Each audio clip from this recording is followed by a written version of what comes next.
money, make money, don't waste it. Everybody run me caked up, let me get a taste of it. Punch the clock every day, call it killing time. Slaving for what I make, let me hear you say. Fuck being Franklin, still I need my Benjamins. Wake up and I'm chasing.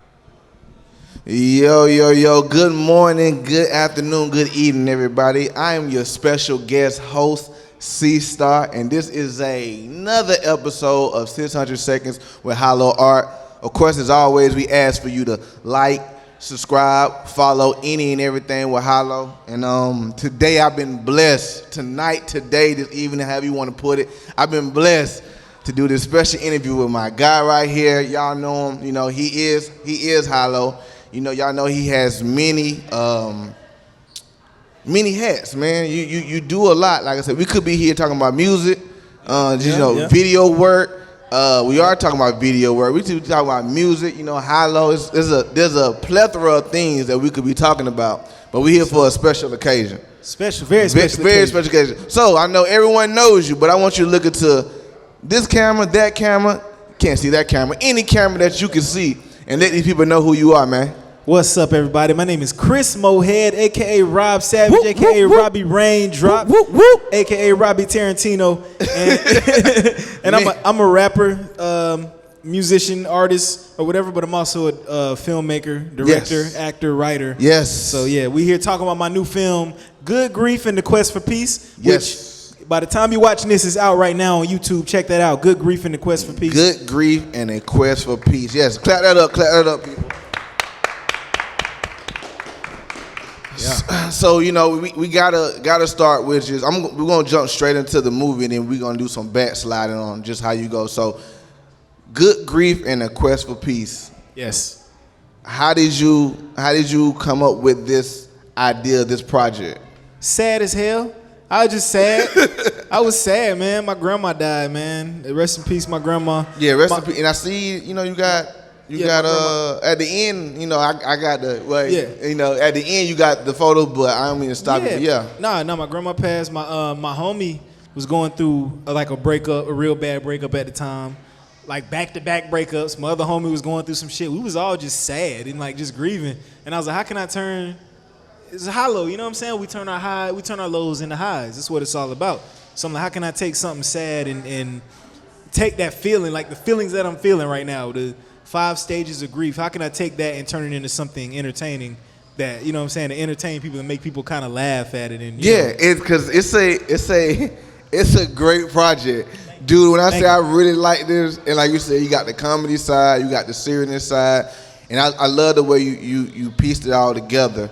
But I want to know about just when you was going through your stages of grief, how was you even able to sit down and say, like you said, I know you turn your lows into highs, but how you able to even recognize these 5 stages of grief? I try to be as self-aware as I can. Yeah. Like I try not to get lost in an emotion. You know what I'm saying? Like you have to sometimes take a step back and realize like I'm acting like this because of this. Yeah. Like I'm sad. I'm sleeping all day because I'm depressed. I'm popping off on people because I'm angry. You know what I'm saying? Like you can't just lean into the emotion. You got to understand and recognize where you are. And that was really it. Just me recognizing where I was and just, you know. That's a good thing. You have the self-awareness, man. That's a dope thing. You got to be. Yeah. So now I want you to tell us about this movie, man. Okay, so basically this movie is a story of 2 young men, best friends, brothers. They live together, but they're also criminals. You know what I'm saying? That they are. There's some criminals. We don't need to get into what exactly it is that they do. But not only are they criminals, they're real human beings. So while they're on the way to commit a crime, one of them is going through a very bad breakup. You know what I'm saying? And he's expressing himself along the way to go commit the crime or whatever. And I really just wanted to highlight that, like, you know, black men, along with my last movie, man, like, I like highlighting black men going through real feelings and real shit. Yeah. You know what I'm saying? Like, they doing the most gangster stuff in the world and then turn around and go cry about a girl that broke his heart, you know? That's kind of like, that's real to me. Like, I know people like that for real. You know what I'm saying? So no, agreed. Yeah, so that's it, man. Just like giving us as black men a place I think we just need a space where we can just like, you know what I'm saying, emote.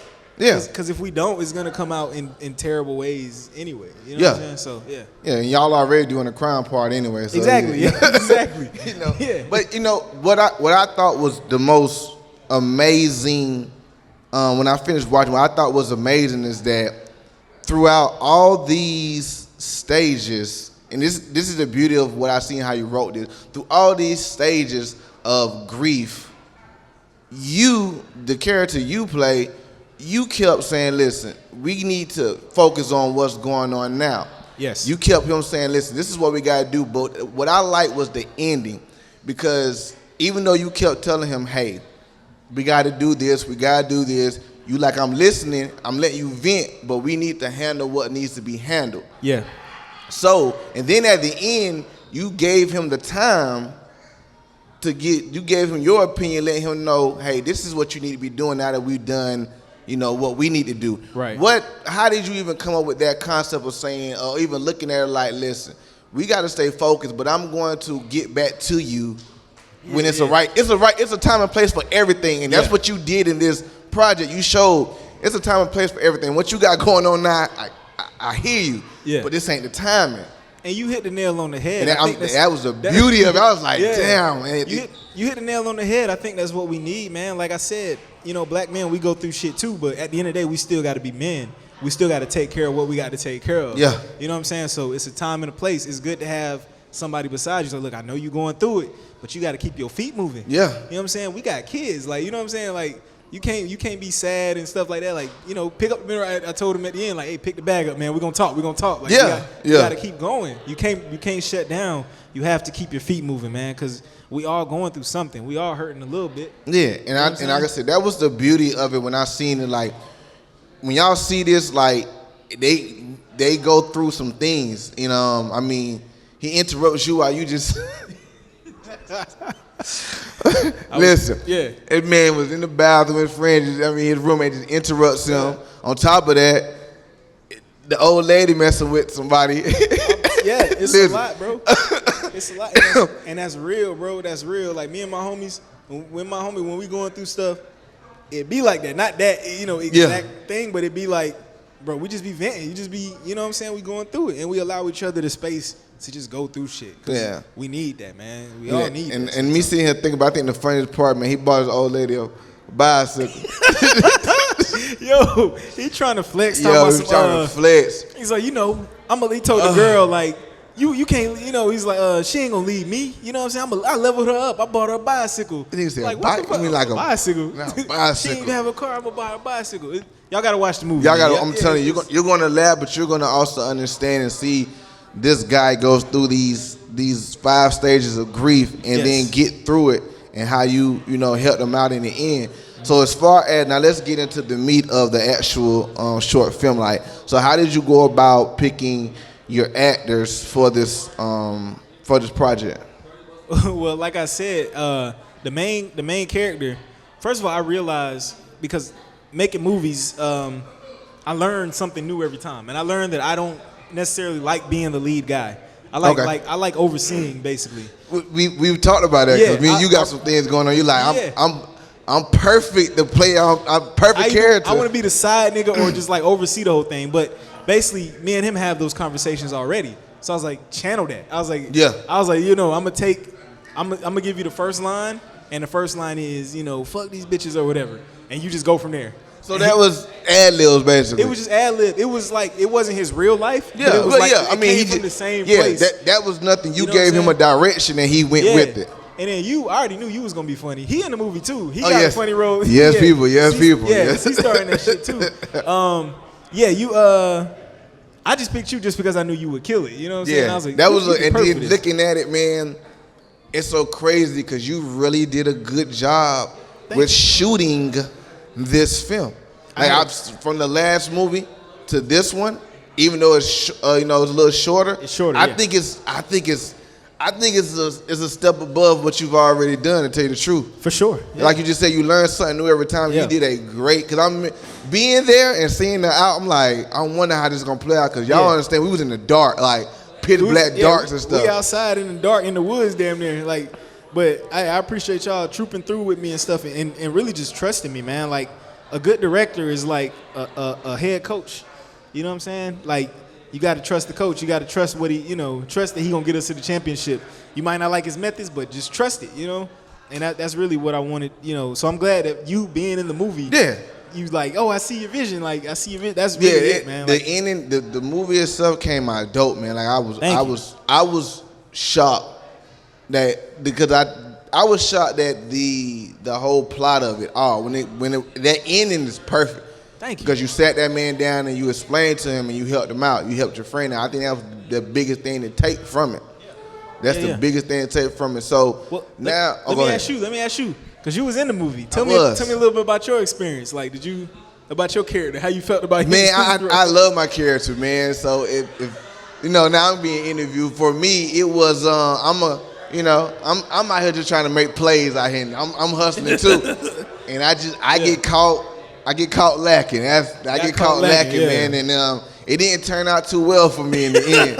It did not, man. But no, I think that's a cool concept because as well, y'all did the extreme. Yeah. And when you see this film, after y'all did the extreme, that's when your homeboy he snapped back into what he had going on. He broke down. That extreme took him to the extreme, but it wasn't even on the same level. A sense of like y'all just did this, but his mind is on something totally different. Yeah, for sure. You like, yo, we gotta get going. Like we gotta keep it moving. Gotta pick up that bag. We gotta make this money. Yeah, man. Yeah. So as far as this project and the other projects you have going on, what makes you? I want to get into now. What makes you want to do film work? Doing your acting, doing your film. What makes you want to do that? A lot of people don't know this, dude. I've been obsessed with film since I am too, though. Before I even thought about writing a rap, I was obsessed with movies. Like my mama will tell you, I'm 7 years old. I would get DVDs and just watch the behind the scenes. I've been obsessed with like how they make this shit. Like I'm reading the back of the box, reading who's in it, remembering like, oh, he was in this, he was in that. Yeah, 8 years I do that old, too. The credits is important. My mom used to hate it. I'm 9. I was like, hey mom, he was in the other movie. But yeah, I always loved making movies, man. And to me, it's like playing with toys. I used to play with toys a lot, like action figures and stuff. It's like that, like making them, just like overseeing it and kind of like seeing the vision in your head is always exciting to me. Making music is always my real love, but I really want to be like, a director. By the time I'm like 50 years old, I see myself being like Scorsese, like up there. You know what I'm saying? So do you feel that acting will assist with you getting into more of the director? Or do you think that you're going to have a correlation with how you move? And do you really have to be an actor to do your own directing? Or I think in order to direct, you have to understand actors. True. And I think my calling is more suited for directing than acting. Okay. If I'm honest. Just because we did a Dust House drunk, I smile, I laugh a lot because it's so fun. Like, this shit is fun, bro. I've been excited. So I think I'm better suited to, like, direct. But I still will act and do, like, cameos and play, like, the side guy, side character. Well, just like you just said, it gives you a look at both worlds. Yeah, so you'll know when you're directing, you got to know and feel what the actor needs to do. Yeah. Because even when we did our scene for that, you was like, I want you to, do like this. Like I want you to say this and say that, so you know what you want. Hey, shout out to the cameraman, man, Corey, Sharif or whatever. I know he was probably like, because I tell him to do something and he'll do it. I'm like, no, not like that. Do it like this. And he was getting. Hey, Corey was on it though, man. Yeah, shout out to Corey, man. Shout out to Corey, he was gonna be here tonight, but he can't. And shout out to Will Salters, man. Yeah, Will. He in the Army now, so he can't. He doing off? Yeah, he's in basic training right now. So when he get out, he'll see this interview, man. Shout out to my bro, man. It's my best friend. Definitely, man. So as far as this what number of project does this make once it come out? As far as your directing, this will be my second film, my second short film. Yeah. So do you have plans to keep it going? I want to do a feature film. I have been writing for the past year or so, and but I kind of want to do one more short film. So I'm trying to decide: am I going to just jump straight into the real like full length film, or do I want to do one more short film? I've been kind of. I like that short film, man. I like the way you put that together well, man. Like you got me thinking, like I might have to holler at Chris to direct over my idea because like being there, it looks so simple. But I can only imagine the editing part though. That's a different editing. Once you lock in, and it's nothing. Like, okay, you just have to lock in. Like it's just like distractions. Once you get like you really locked in, and somebody come along and you got to leave and go do something. When you come back, it's hard to get back in that zone. Gotcha. Yeah, I love editing. I love it all. To be honest with you. No, I can dig that. So if oh yeah, shout out to the Weed Man from the my first movie. Shout out to the Weed Man back there.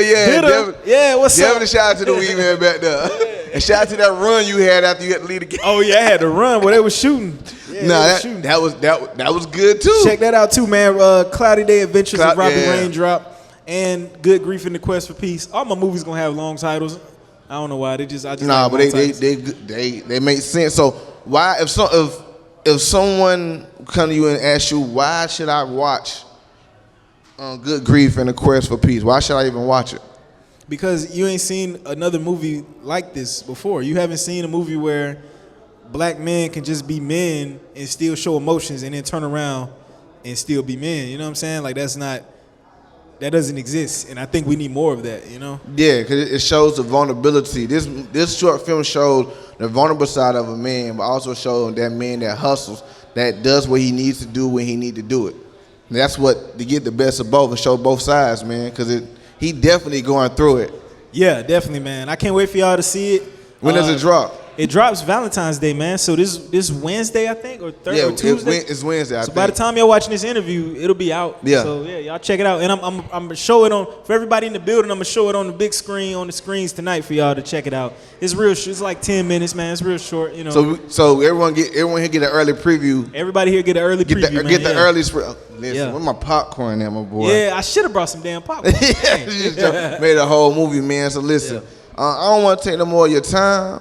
But I'm happy that you had me on here so we can speak about Good Grief and the Quest for Peace because it's a great, listen, y'all, when I say it's a great film, I am not sugarcoating, I'm not capping, whatever you want to say. Yeah. No lie, I think the story is amazing just because you look at it like it's well put together. Yeah, I appreciate it, man. Thank you, man. Yeah, no. Thank you for having me in it, having me a part of it, man. Yeah. You definitely had a memorable role in that movie. Yeah. So I definitely appreciate it, man. Yeah. So listen, y'all, this has been another 600 Seconds with HYLO. I'm your special guest host, C-Star, and of course, we had the man himself, Chris MOHEAD, and we out, people.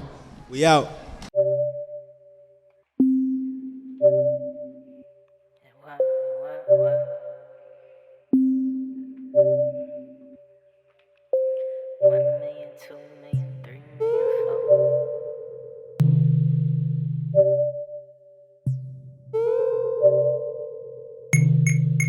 Make money, make money, don't waste it. Everybody